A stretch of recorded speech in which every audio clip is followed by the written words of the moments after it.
Well, howdy there, Internet people. It's Bo again. So, today we are going to talk about Trump, and we're going to cover a couple of topics. So, we'll talk about Trump and dates and his various entanglements and just provide little updates as some of them draw a little bit closer. Most of this is exactly what was expected. There are a couple of small surprises, but nothing major. Okay, so we will start off with New York. We'll start off with that one, the one being called the hush money case. Okay, so the appeals court has denied Trump's request for a change of venue. They heard the argument and were like, no. Trump was arguing that he wasn't going to be able to get a fair trial there. That they wouldn't be able to find an impartial jury. That was not how the court saw it. Trump is also going to appeal the gag order. That has not been argued yet. So we're still waiting for information on that. A little bit of information came out about the questionnaire that the potential jurors would receive. And it is more or less exactly what you would expect.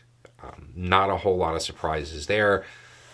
I think the two outlier questions were asking where people got their news and if they listened to any podcasts.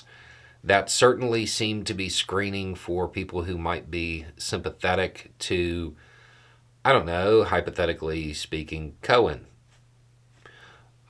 And then another question asked about various groups or movements that might be sympathetic to the former president. But overall, that was pretty much what was expected.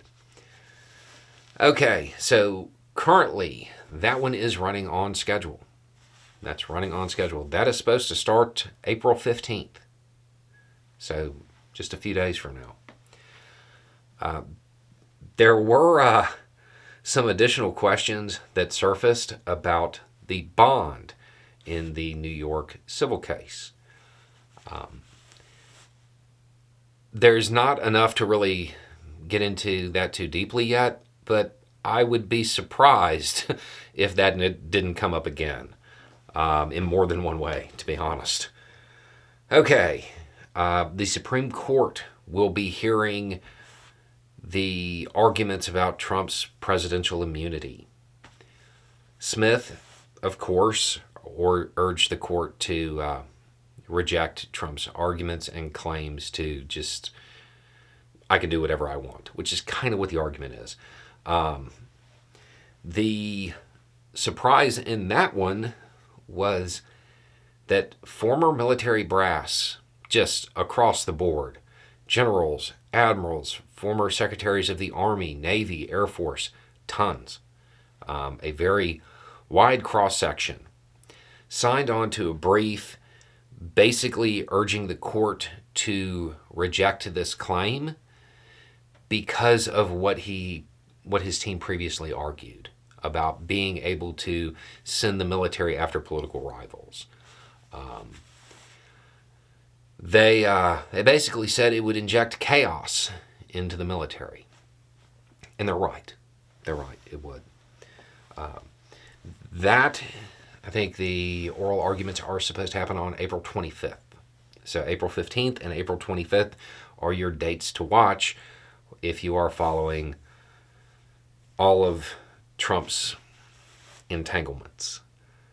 So I would imagine there's going to be some developments this week that we might have to come back and revisit. But I don't see any huge surprises except maybe with the bond that was put up. Anyway, it's just a thought. Y'all have a good day.